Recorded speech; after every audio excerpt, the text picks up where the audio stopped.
Mengapa dalam 1 Yohanes 5 ayat 16-17 dikatakan ada dosa yang tidak mendatangkan maut? Sedangkan dalam Roma 6 ayat 23 kita mengetahui bahwa upah dosa ialah maut? Saksikan penjelasan Alkitabiah berikut ini.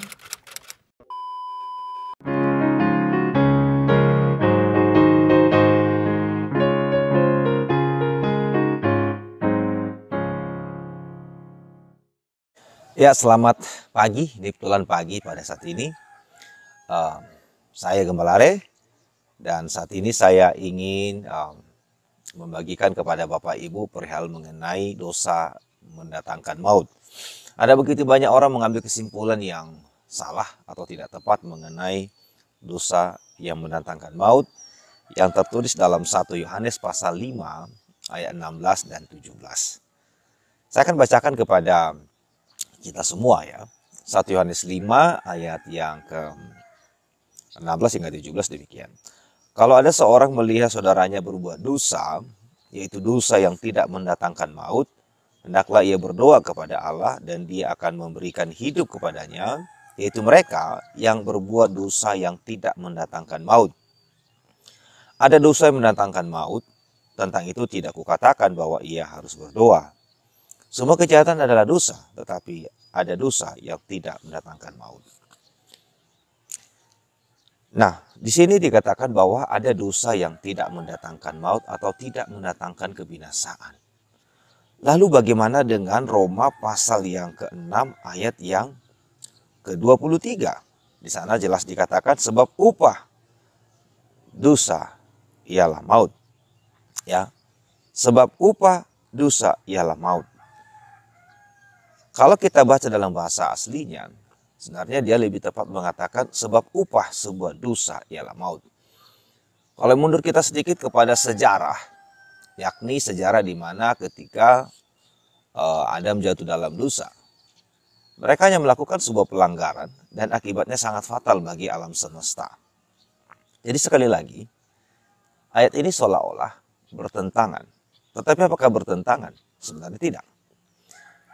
Bahwa memang upah sebuah dosa adalah maut, kebinasaan. Ya, sebenarnya istilah dosa yang dipakai dalam perjanjian baru ini, Paulus memakai kata hamartia. Hamartia itu adalah istilah yang diambil dari istilah olahraga pemanahan. Ya, kalau sekarang itu olahraga, dulu itu tidak olahraga, tapi itu adalah senjata perang ya.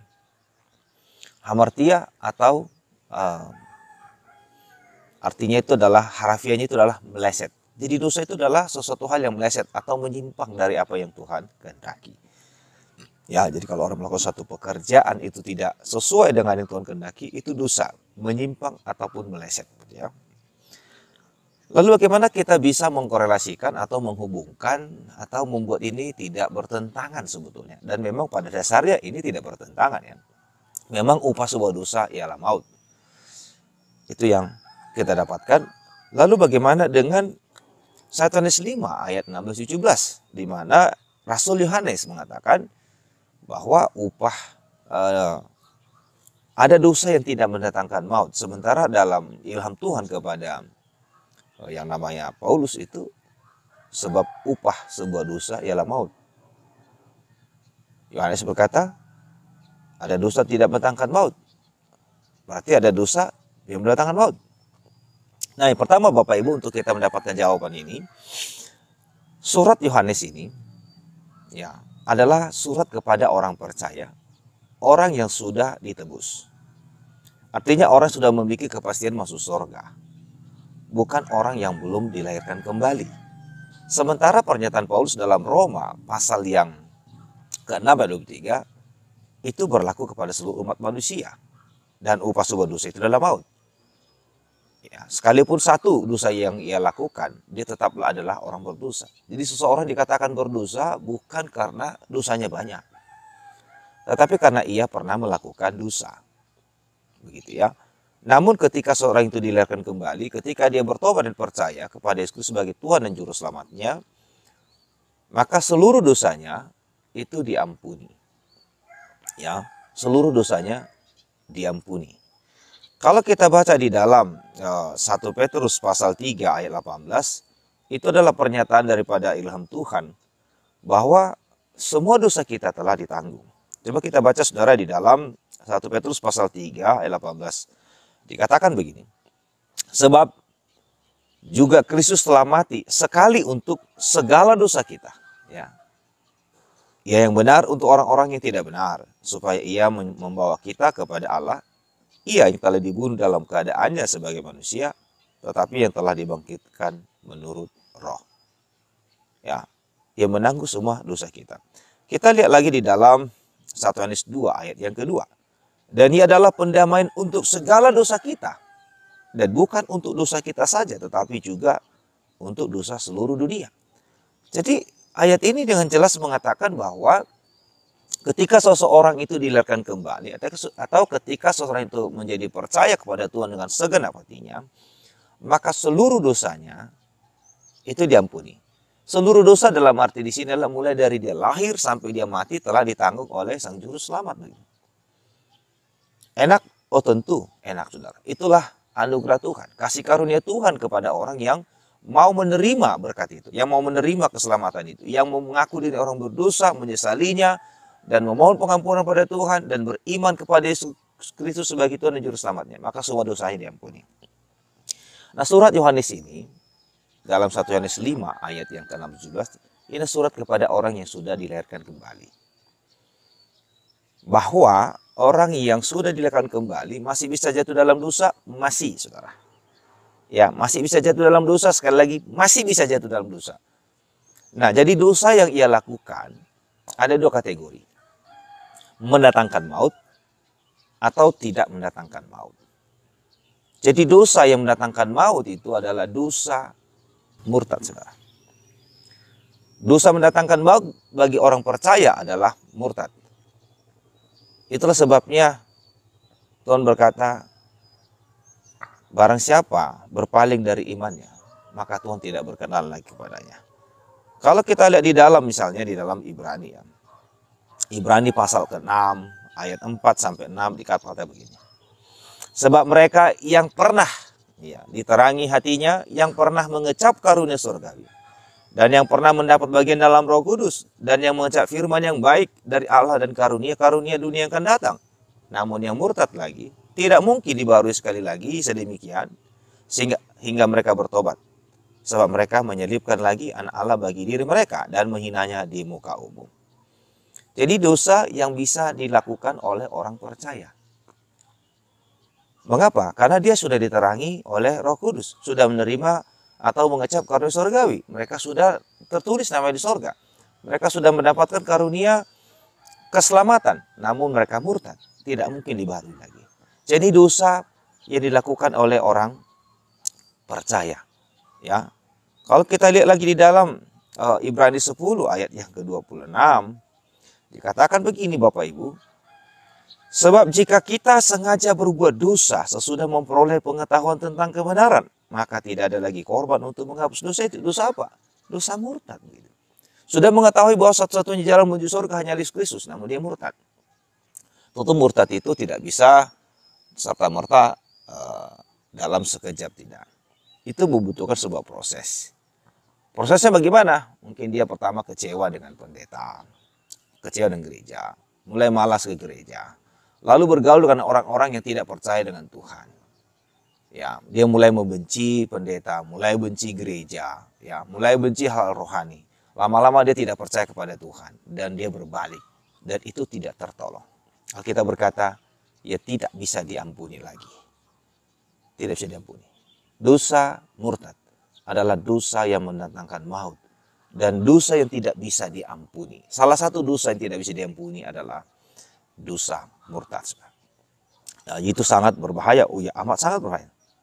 Ya. Nah, kalau kita baca di dalam Ibrani 10 ayat 20 ayat 38 lagi, saya akan bacakan kepada kita. Dikatakan begini. Tetapi orangku yang benar akan hidup oleh iman. Dan apabila, nah ini menuntut, dan apabila ia mengundurkan diri, maka aku tidak berkenan kepadanya. Ya. Dilanjutkan, tetapi kita bukanlah orang-orang yang mengundurkan diri dan binasa, tapi orang-orang yang percaya dan yang berhidup kekal. Ini surat Paulus kepada orang percaya, orang-orang yang beragama atau berbangsa Ibrani. Ya. Tetapi orangku yang benar akan hidup oleh iman, dan apabila ia mengundurkan diri, maka aku tidak berkenan kepadanya. Jadi kalau orang itu murtad, Tuhan tidak berkenan. Artinya dosanya itu tidak akan bisa diampuni oleh Tuhan. Wah, jadi itu sangat berbahaya, amat sangat berbahaya. Jadi saudara-saudara, dosa yang mendatangkan maut yang dimaksud dalam 1 Yohanes 5 ayat yang ke-16-17 itu adalah dosa murtad. Lalu dosa tidak mendatangkan maut itu apa? Tentu sebagai orang percaya kita masih bisa melakukan dosa enggak? Masih. Dosa apa? Berzina misalnya. Ya, berzina saudara. Mungkin dia berbohong saudara. Ya. Mungkin saja dia bisa membunuh orang. Loh, kok kenapa bisa? Mungkin ya itu satu tindakan yang sifatnya insidentil ya. Misalnya dia lagi mengemudi, ya tiba-tiba dia senggol-senggolan marah, ya dia dipukul, tiba-tiba dia membalas dan pukulannya mendatangkan maut bagi orang itu. Lalu orang itu mati begini. Apakah gara-gara dia membunuh orang dia tidak selamat? Tidak, dia tetap selamat saudara. Sama seperti Daud, dia membunuh banyak manusia. Tetapi dia tetap selamat. Kenapa? Karena imannya.